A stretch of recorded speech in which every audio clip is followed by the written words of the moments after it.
할렐루야. 아멘. 아멘. 오늘도 예배 자리에 나오신 모든 성도님들을 예수님의 이름으로 사랑하고 축복합니다. 예, 우리 서로 축복해 볼까요? 예수님의 이름으로 사랑하고 축복합니다. 네, 아멘. 오늘 본문의 말씀은 그리스도 예수의 일꾼이 되는 은혜라는 제목입니다. 오늘 본문의 말씀을 간략히 요약하면은 바울이 어떻게 자신이 하나님께 은혜를 받아서 변화되었는지, 어떻게 그리스도 예수의 일꾼이 되고 이방인들을 복음의 제물로 이방 사람들로 하여금 성령으로 거룩하게 되게 하여 하나님이 받으실 제물로 했다는 그 제사장 직무를 어떻게 감당했는지 그러한 것들에 대해 나오는데요. 제가 오늘 본문 말씀을 묵상하면서 바울의 사역 중 가장 핵심이 되는 사건은 그가 하나님께 은혜를 받았던 사건인 것 같습니다. 바울은 원래 예수님을 믿는 자를 핍박하는 자였습니다. 그런데 그러한 바울이 변화된 것은 하나님께 은혜를 받아서 이 모든 일이 이루어졌다고 합니다. 이전에 예수님을 모르던 바울은 그가 잘못 저질렀던 그 잘못을 하나님께서 생각지 않으시고 그보다 더 큰 은혜를 내려주셨습니다. 우리가 주를 위해서 무언가 대단한 일을 한다고 해도요, 그것은 하나님이 우리에게 주신 은혜에 비하면 아무것도 아닙니다. 하나님의 은혜에 우리가 반응하는 것 뿐입니다. 오늘 바울은 자신이 했던 대단한 일들을 자랑하려 했다기보다는 자신에게 주신 은혜를 힘입어서 이러한 하나님의 사역을 감당할 수 있었다라고 말하고 있습니다. 18절에 그리스도 예수 안에서 하나님이 하나님의 일에 대해 자랑할 것이 있다. 이것은 내가 복음을 증거할 때에 이방인들을 순종하게 하기 위해서 성령의 능력으로 표징과 이적의 능력으로 전했다 합니다. 그렇게 하면서 성령의 능력으로 여러 지역에 두루두루 복음을 다니며 복음을 전파했다 합니다. 우리가 일반적으로 보기에는 야, 사도 바울 대단하다, 멋지다 라고 생각할 수 있지만 바울은 자신의 말에 한결같이 나는 하나님의 은혜로 되었다. 바울은 은혜를 아는 자였습니다. 우리가 사자성어로 은혜를 잊지 않고 살아가는 것을 결초보은이다. 그 말은 풀을 묶어서 은혜를 갚는다는 뜻으로 결코 은혜를 잊지 않겠다는 뜻입니다. 오늘 사도 바울을 보면 이 결초보은이라는 사자성어가 생각납니다. 이전에 죄인 중에 괴수였던 자신에게 찾아오셔서 감당할 수 없는 은혜를 주시고 이제는 그 은혜를 잊지 않고 살아가며 사명을 감당하는 모습을 봅니다. 그런데 어떤 이는요, 은혜를 잊고 도리어 배반하는 배은망덕이라는 사자성어가 떠오르는 사람이 있습니다.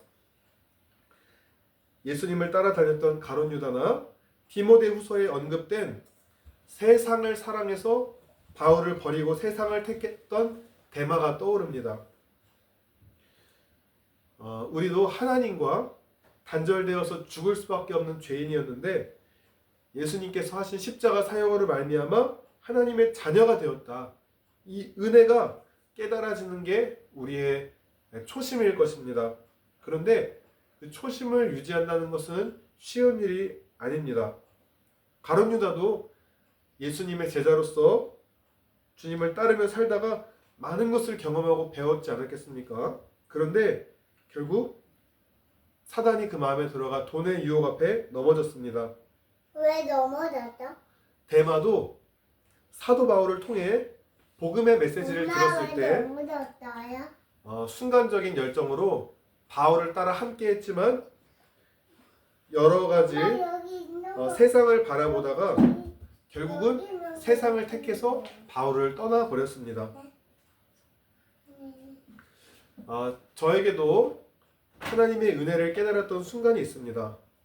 저는 모태신앙으로 평범하게 신앙생활을 해오다가 이제 다니던 모교회에서 또 단기 선교를 태국으로 갔을 때에 처음 복음을 전하는 영적인 전투를 준비함에 있어서 뜨겁게 말씀과 기도로 준비하고 또 전신갑주라는 뮤지컬 준비를 통해 그 뮤지컬 안에 들어있던 그 복음의 메시지가 제 마음을 변화시키고 큰 은혜를 받았던 적이 있습니다. 그때 이를 잊지 않고 또 그때 제가 선교지에서 죽을 뻔했지만 하나님이 살려주셨고 또 하나님이 이 땅에서 아직 할 일이 남았는지 저를 살려주셔서 지금까지 하나님의 은혜 가운데 노인 목지를 하고 또 목사가 되고 교회 설립도 하고 복음을 전할 수 있는 직분을 가지게 되었습니다. 그런데 저도요 이러한 저의 삶을 통해 갚을 수 없는 은혜를 받았음을 깨닫고 알고 있음에도 때로는 그리스도 예수의 일꾼이 되어 영혼을 구원하는 복음의 제사장의 직분으로 살아가기보다 하나님의 사명보다는 때로 내 일신상의 안락함이나 유익을 더 생각한 적도 있는 연약한 사람임을 제가 깨닫게 되었습니다. 16절에 바울이 말했던 그리스도 예수의 일꾼과 세상의 일꾼이 다른 점은 무엇일까요?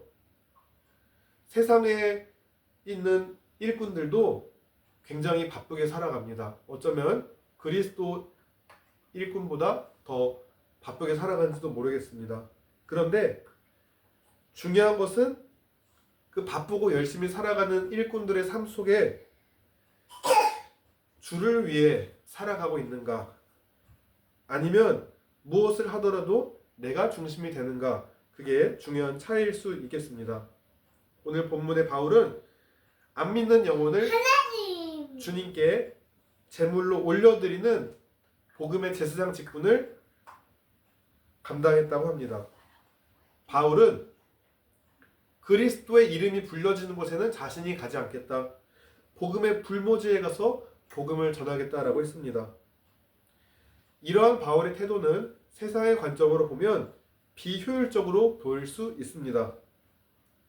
믿음 좋은 사람들과 주로 함께 다니며 믿는 사람들이 있는 공동체에서 말씀을 가르치는 일이 오히려 쉬울 것입니다. 물론 어떤 사람들은 필요에 따라 믿음의 공동체가 있는 곳에서 주로 사역을 감당하는 사람도 있을 수 있습니다. 그러나 하나님은 세상 모든 영혼이 구원받기를 원하십니다. 하나님을 몰라 세상 가치관과 우상 숭배에 빠져있는 자들에게 주의 복음을 증거한다는 것은 엄청난 영적인 긴장과 전투를 감내해야 하는 일인 것입니다. 때로는 그 일로 인해 유형, 무형의 핍박이 있을 수 있습니다. 그러나 바울을 그렇게 주님이 원하시는 영혼 구원의 길로 몰아간 것은 나도 주님을 대적하던 자였는데 하나님의 은혜를 깨닫고 이렇게 변화됐는데 그들도 그렇게 될 수 있다는 것이 바울이 깨달았기 때문입니다. 내가 누렸던 것들을 그들도 누리게 하고 싶은 마음이었을 것입니다. 그리고 바울은 자신에 대해 말할 때 은혜라는 표현을 많이 사용합니다. 고린도전서 15장 10절에 나의 나된 것은 하나님의 은혜로 된 것이니 내게 주신 그의 은혜가 헛되지 아니하여 내가 모든 사도보다 더 많이 수고하였으나 내가 아니요 오직 나와 함께 하신 하나님의 은혜다. 바울은 굉장히 논리적인 것 같으면서도 이 은혜라는 표현을 자신을 수식하는 단어로 많이 사용합니다.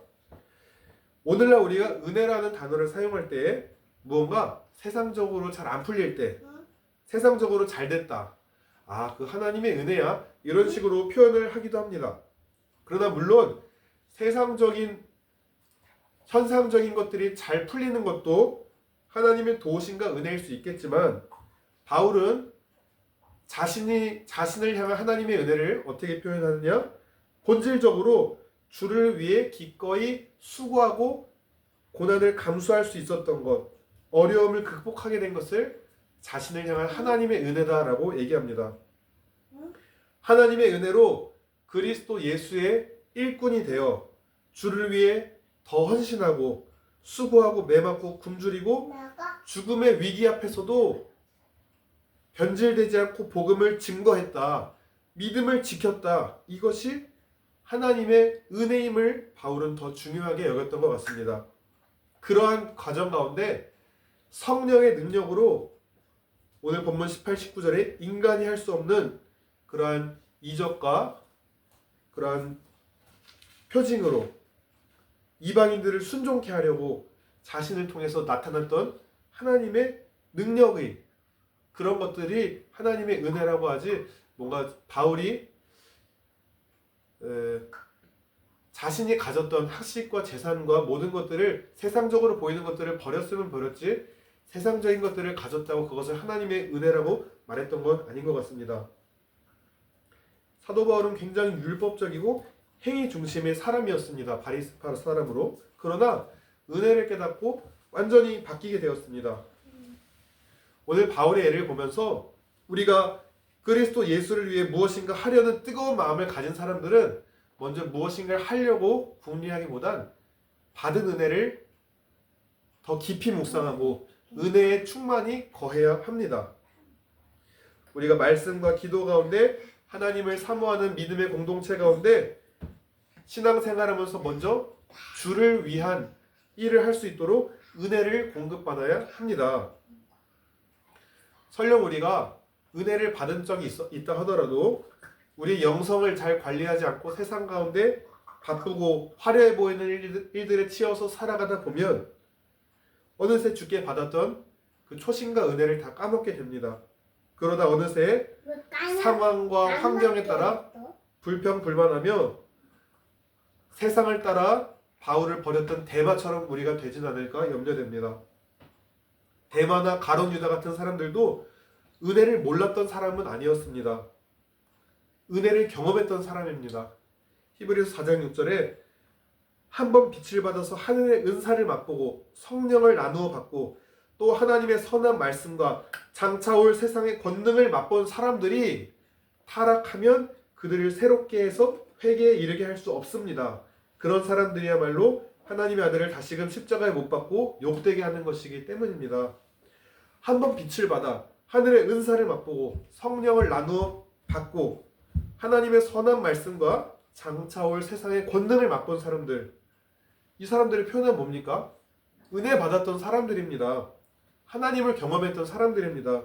이러한 자들이 타락하게 되면 그들을 새롭게 해서 회개할 수 없다.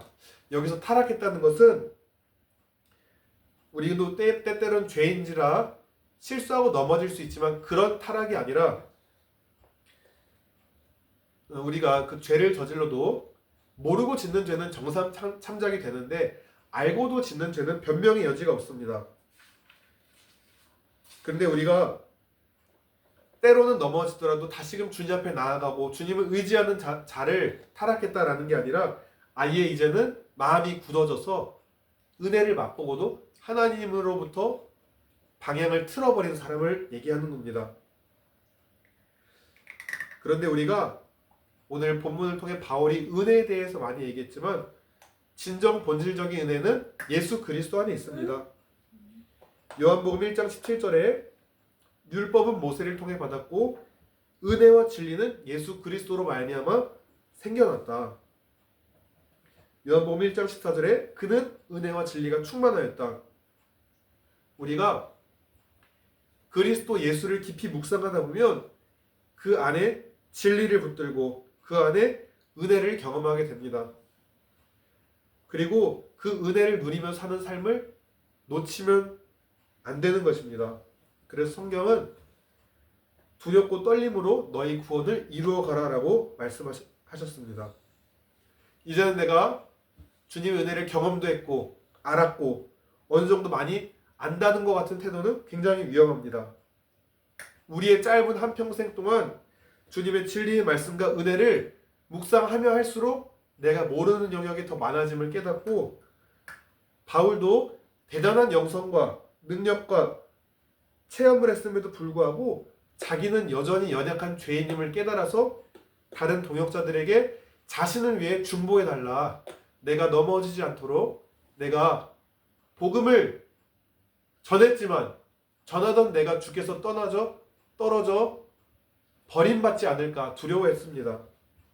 예수님도 여러 사역을 감당하기 전에 산에 조용히 올라가 기도하셨습니다. 그리고 여러 바쁜 가정 가운데서도 주님과의 교제의 시간을 잊지 않으셨습니다.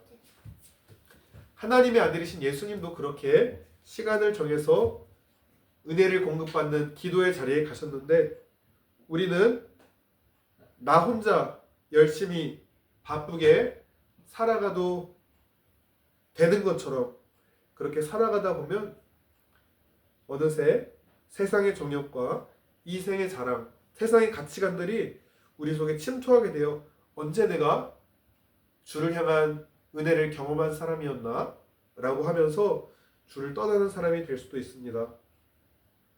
우리가 처음 주님을 뜨겁게 만났던 그 첫사랑, 초심을 놓치지 않기 위해서 우리 각자에게 하나님의 은혜를 붙들고 나아갈 수 있는 그 은혜를 지속적으로 공급받을 수 있는 거룩한 습관이 있으시기를 기도합니다.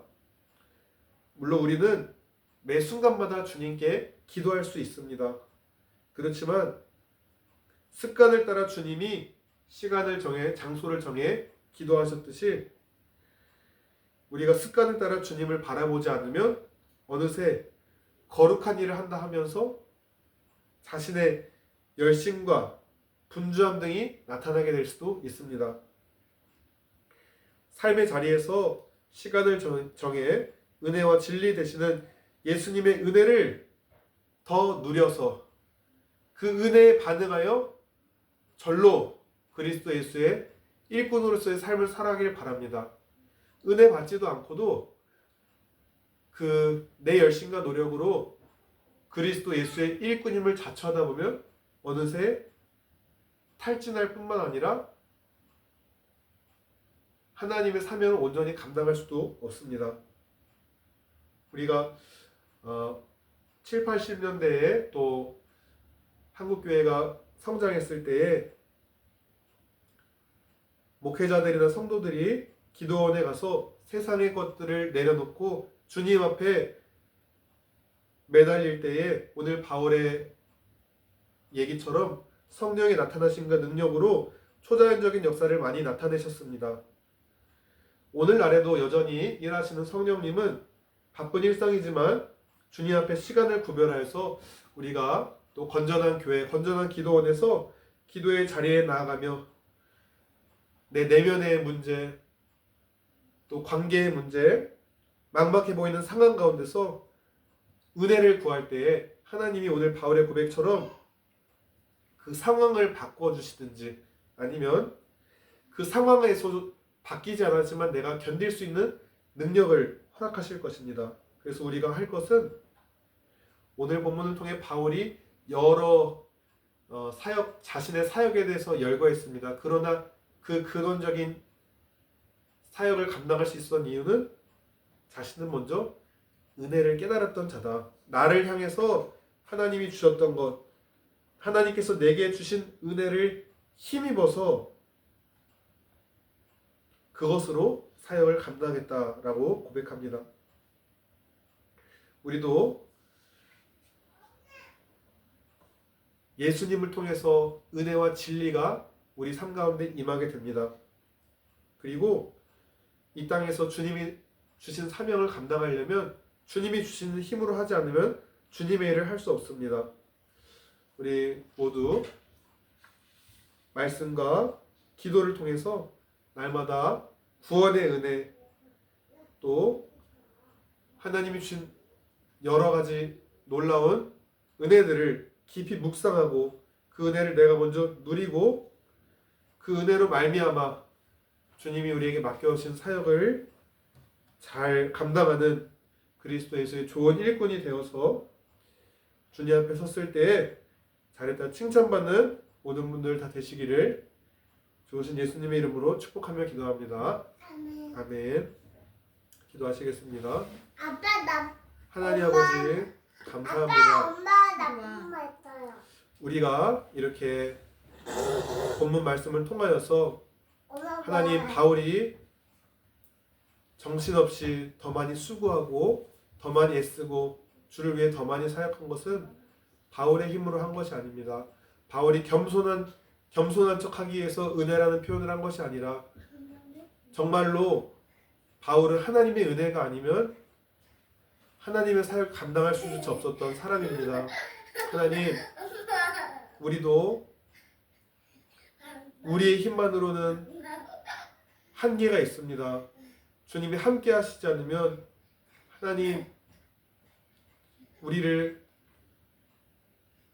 구원하신 그 놀라운 그 은혜가 주를 향해 가졌던 그 첫사랑과 초심이 날마다 식어지지 않도록 우리가 지속적으로 하나님과 교제하며 주님께 은혜를 공급받을 수 있는 거룩한 습관이 생겨나길 기도합니다. 그래서 주를 위한 이 땅에서의 사명들이